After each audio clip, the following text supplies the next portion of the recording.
Halo guys, assalamualaikum warahmatullahi wabarakatuh. Selamat sore. Satu unit ya, hari ini kita ada satu unit Grand Livina tahun 2013 kalau nggak salah ya. Ya, 13 atau 12 gitu.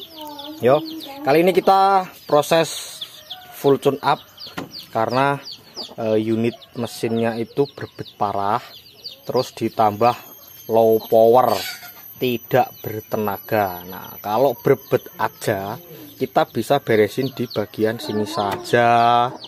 Yo, kita cek sistem pengapiannya, injektornya buntukah, kenapakah gitu yo, dan sebagainya. Nah, ditambah low power kita berarti harus cek sekalian sama fuel pump. Nah, fuel railnya dicopot sekalian. Nah, terus ini udah tak cicil, tak bersihin. Kelihatan ra? Tuh, kelihatan glowing yo. Sudah dicicil. Tuh, bersih toh. Nah, sudah dicicil, dibersihin bagian situ, fuel railnya di sini.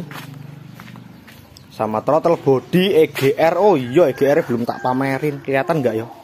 EGR port. Ya, atau lubang EGR di sini nyelempit. Loh, bersih glowing. Udah tak bersihin.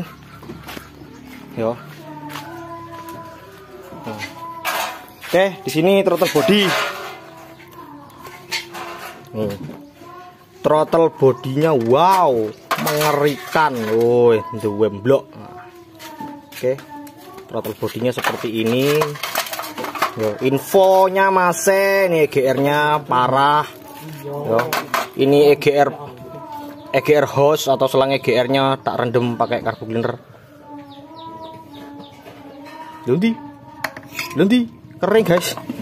Nah, terus ini fuel rail seperti biasa, bersihin bagian sini, dikocok-kocok, dikeluarin. Loh, BBM-nya sampai kayak gitu, makanya kalau nggak rajin dibersihin injektor bisa mampet yo. Mampetnya di bagian sini.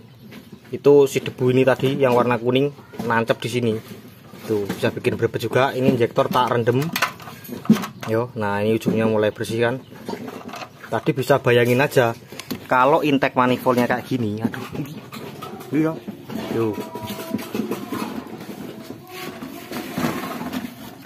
yo, kelihatan nggak? Loh, kalau intake manifoldnya kayak gitu kotornya, loh, parah. Bayangin aja di sana seperti apa. Yo. Itu, terus yang elektrik dipisahin dulu gini, pisahin dulu. Nah, ini ada poin nih masih poin yo. Nih koil patah. Kasus seperti ini biasanya terjadi gara-gara busi. Lihatin gapnya jauh kan. Oh, businya habis, makanya si koil dia nyari masa yang paling dekat yo. Ini protol gini dia udah brengsek ya, apalagi pecah di sini gitu yo. Kalau mau ganti tok, nggak mau ganti busi lah, paling berapa hari pecah lagi. Apalagi cuman merek-merek biasa ya. Nah, ini yang baru. Tuh, gapnya bedain sendiri.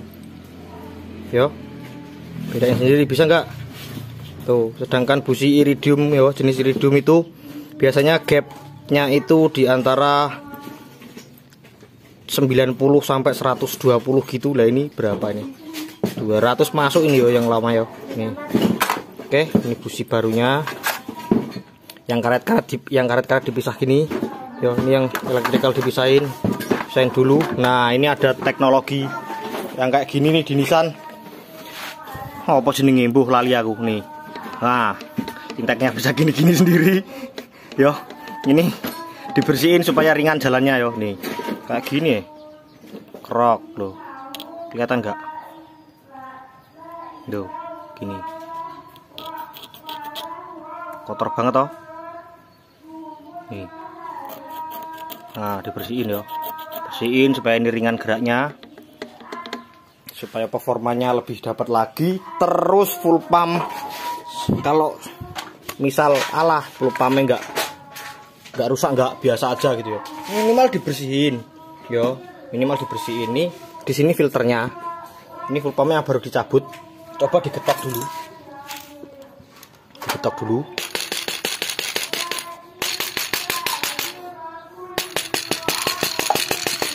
Coba dikeluarin warna BBM -nya. Apa? Tak tiup yo. Wah, mesti kopi guys, nggak mungkin nggak yo. Gitu. Minimal dibersihin yo. Wow, kopi hitam. Nah, ini bersihin, bautnya dicuci. Gini, nanti karena ada yang minta video tentang e-learning atau setelah kita perbaikan atau minimal ganti busi, karena kalau kita mau nyopot busi harus nyopot intake manifold kan, otomatis throttle body dilepas, dibersihin sekalian. Jangan throttle body tinggalin di sana, bersihin di sana, tempatnya di sana malah kotor semua yo. Kamu mau bersihin satu sisi tapi ngotorin sisi yang lain, walah nggak like yo. Gini bersihin satu-satu gini yo. Ini mencari mau proses bersihin fuel pumpnya, nggak pakai kompresor ya, pakai full pumpnya sendiri. Kui langsung nang full pumpnya kabelmu lah, mak selep. Tinggal tempelin baterai, ditiup sama fuel pumpnya sendiri supaya filternya keluar lewat fuel retron yo. Karetnya dipisahin nanti. Oke, ini gini dulu nanti kita proses idlernya tak sambung yo. Karena ini udah sore, aku mau bersih ini dulu. Besok kepasang, kita learning bareng-bareng. Oke, ini. Oke, next guys, ini hasil pekerjaan kemarin sore ya. Throttle body clean. Yo, cleannya cuma seperti itu tuh. Ada noda-nodanya, itu ada bekas goresan-goresan. Nah, biasanya itu yang membuat throttle body jenis ini ketika selesai dibersihkan malah RPM-nya jadi tinggi. Nah, jadi diperlukan learning. Meskipun pada unit lain itu jarang sekali ada proses learning gitu yo. Sebenarnya cuman setup idle sih guys, tapi kan terlihat wah gitu yo. Padahal ya konyol. Dengan cara manual pun bisa dilakukan, tapi terkadang ada yang sampai bisa tidak dilakukan dengan cara manual, seperti kunci kontak on, injek pedal gas 9 kali, matikan kunci kontak on, posisi pedal gas netral, matikan lagi kunci kontaknya lagi, posisi pedal terbuka. Nah, itu sulit, terkadang tidak sukses gitu. Jadi lebih baik siapkan scanner untuk ini, meskipun scanner yang sederhana gitu ya. Yang penting mampu untuk e-learning saja gitu, karena kebutuhannya kemungkinan baru itu ya. Oke, nih tinggal tak pasang-pasang ke depan, nanti kita lanjut learning bareng-bareng. Oke, next guys, selamat istirahat. Laporan sampai karatan ya guys, kebersihan nyucinya ya ngono kuwi. Kita tinggal ngidupin livinanya. Tuh piye iki? Tabletnya kebalik ya. Kita tinggal ngidupin livinanya. Sebelum ngidupin dicek dulu ya, dicek lagi apa-apa saja yang perlu dicek ya. Di sini jangan jatuh. Setelah proses atau melakukan pekerjaan ganti busi minimal ya, ini kan kondisinya seperti ini. Sedangkan kita mau ganti busi harus copot intake manifold, harus copot throttle body ya kan. Nah, kalau misal throttle body nggak dicopot gimana mas? Cari aman nggak masalah, asal nggak mau bersihin sekalian. Nah, kan jadi konyol kan, kamu ganti busi throttle body nggak dibersihin ya kan.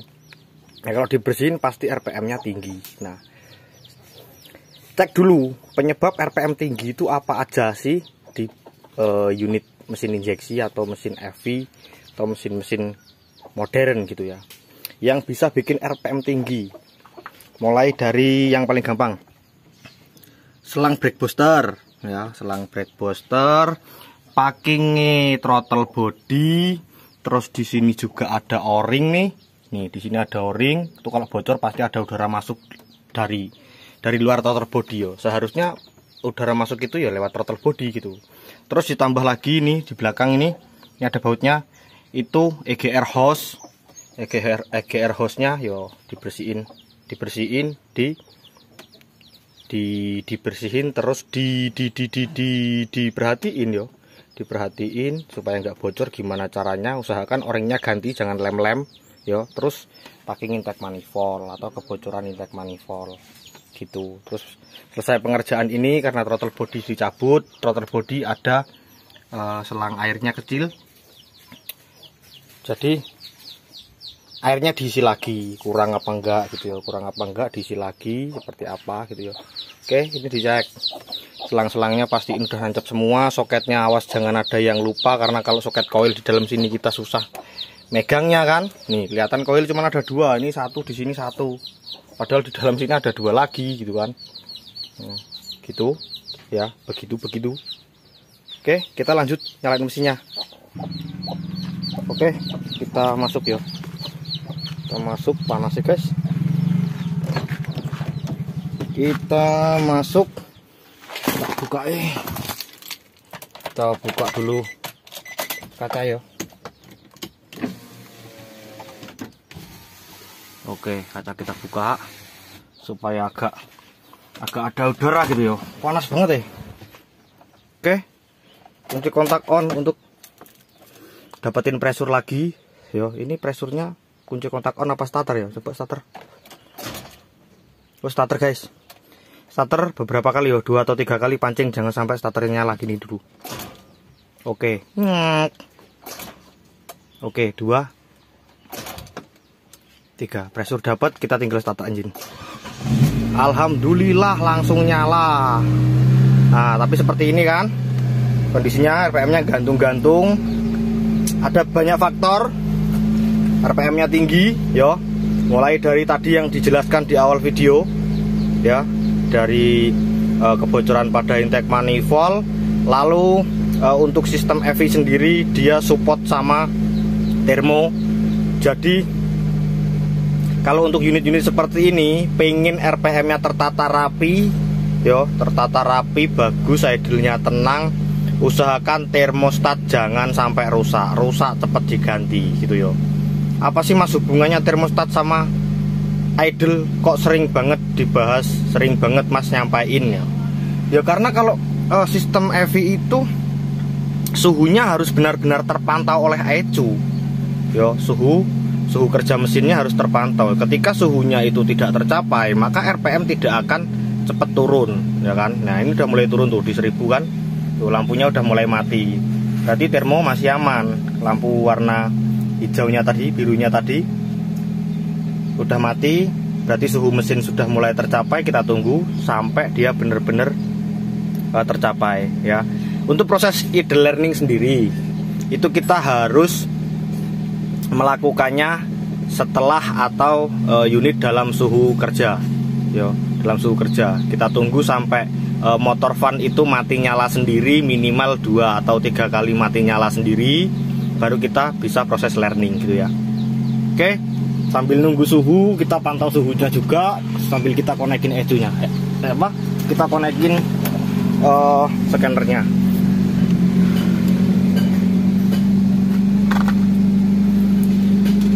Aku pakai scanner murah, yo. Aku pakai scanner murah dari Om Abdul Basir. Abdul Basir, langsung cek aja ke Facebooknya atau ke akun-akun dagangnya Om Basir yang lainnya, yo. Scanner ini mungkin terlihat biasa saja. Yang sering kalian lihat yang dengan harga di bawah 100.000. Nah, tapi ini beda. Bedanya ini sudah modifikasi dari Om Abdul Basir. Dia punya plus, bisa idle learning Livina dengan aplikasi gratis, ya. Minnya banyak, yo. Jangan kamu beli ini kok di unit ini nggak tembus mas, di unit ini nggak tembus. Memang, jadi scanner jenis seperti ini memang hanya support untuk beberapa protokol aja. Ada yang support untuk EOBD saja, ada yang untuk OBD saja, ada yang untuk, nah gitu. Nah kebetulan ini OBD 2, jadi sama dengan Livina. Yo, kita masukin. Woi, kita masukin lubangnya di sini. Nah, karena tempatnya nggak muat, tak cabut soketnya. Yo, tuh soketnya tak cabut. Kita lihat scanner udah nyala. Kita nyalain scannernya. pakai, aduh nggak kelihatan ya. Nah, kita nyalain scannernya pakai NDSI. Ini Nissan yo. NDSI itu produk Nissan. Kita langsung konekin aja, izinkan Bluetoothnya. Tuh, RPM-nya ngayun-ngayun, tinggi kecil gitu ya. Nah kan, tapi biarin aja nggak apa-apa ya, biarin aja nggak apa-apa sampai suhu kerjanya dapat OBD2, karena memang protokolnya OBD2. Kita masuk ke OBD2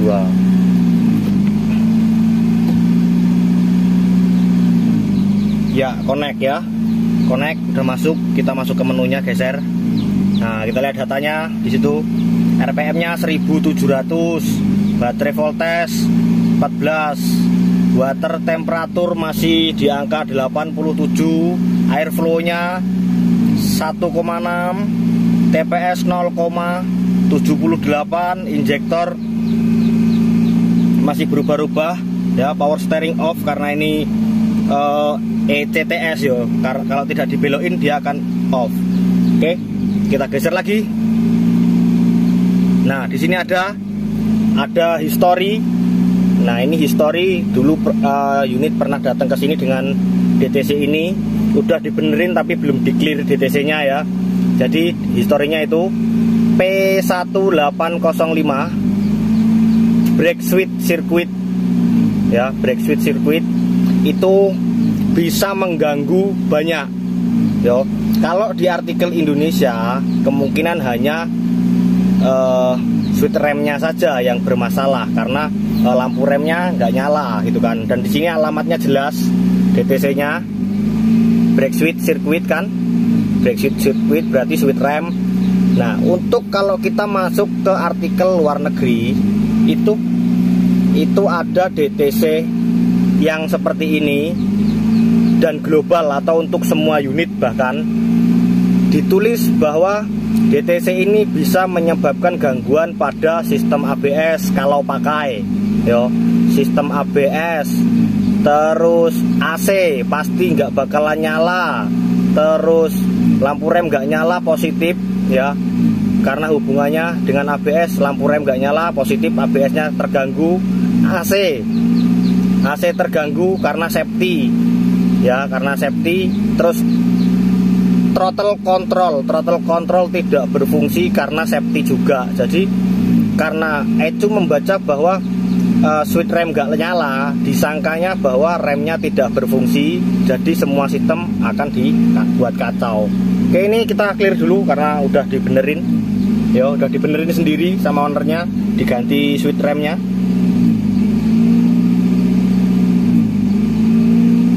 Clear. Oke. Clear ya.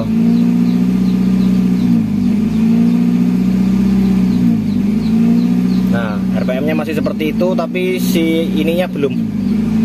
Aduh, siapa? Status idle.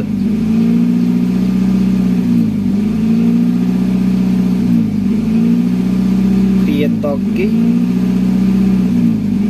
OBD2. Oke, tunggu sampai ini yo. Ini tak lihat datanya. Nah, connecting. Kita tunggu sampai temperaturnya tercapai, motor fan sampai mati nyala sendiri, baru kita learning. Nah, masih 94, biasanya di angka 96 ya, 96 sampai 103 pasti motor fan akan nyala. Ayo kita tunggu aja dulu sampai motor fannya nyala mati sendiri, baru kita proses learning. Oke, next. Nah, suhunya udah turun, barusan nyala ketiga kalinya yo. Kita langsung geser ke work diap ya, work support. Nah, ini kita lihat DTC-nya masih ada apa enggak, clear. Yo, DTC-nya udah clear. Tadi kita clear DTC-nya, kita geser ke work support. Di sini ada clear snap learn atau idle air volume learn. Kita tekan ini.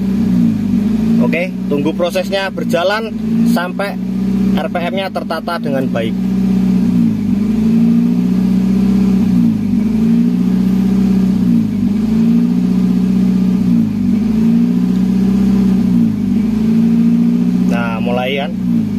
sedikit ngeraungnya itu sedikit mengecil gitu ya.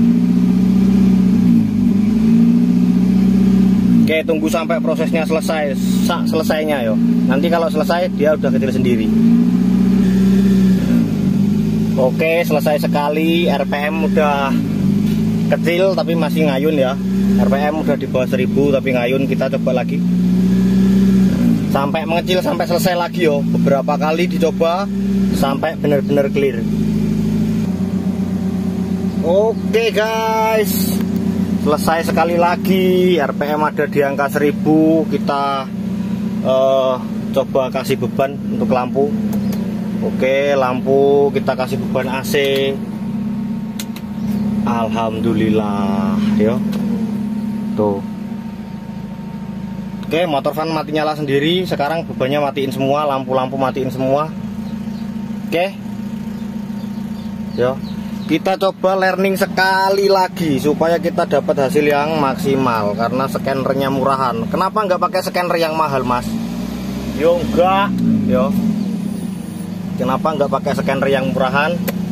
Karena nggak semua kawan-kawan itu ada scanner gitu kan.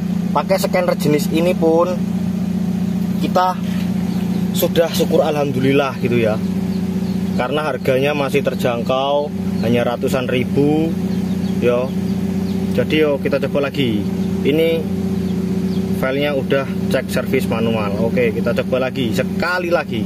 Invalid, kita harus keluar. Kosong datanya ya. Connect. Oke, kita coba masuk lagi. Kita clear hot kode, ada enggak ada. Kita clear slab learn, kita hapus learningnya, nanti kita learning baru lagi yo. Hasilnya udah enak toh ya. Oke, coba kita learning lagi. Lama guys yo nunggunya, jadi segini aja lah yo, gini aja. RPM nya udah gitu tuh. Nah, udah gitu. Saat motor fan nyala, pas mati nanti dia turun. Ini nyala nih sekarang nih. Ya mati. Turun 750 RPM ya. Oke lah gini. Kali ini selesai, aku tak nerusin itu. Videonya selesai sampai di sini yo. Mudah-mudahan video kali ini bermanfaat untuk kawan-kawan semua yang pengen nanya-nanya itu ke WA aja yo. Nggak ada yang ditutup-tutupi, kita sharing bareng-bareng, kita dapat hasil kerja yang maksimal bareng-bareng. Oke, gini agak sedikit lebih susah learningnya karena filter udaranya kan nggak ada, ditinggalin sama owner yo. Ownernya lupa, nggak dibawain, tak suruh ngirim, ownernya masih pergi. Ini selesai learning tanpa beban, nanti kita kasih beban pakai filter udara. Oke, ini ayo. Sekian dulu dari saya, semoga video kali ini bermanfaat. Saya Arif Bayu Caksono yang bertugas. Salam mekanik Wiso paling konyol.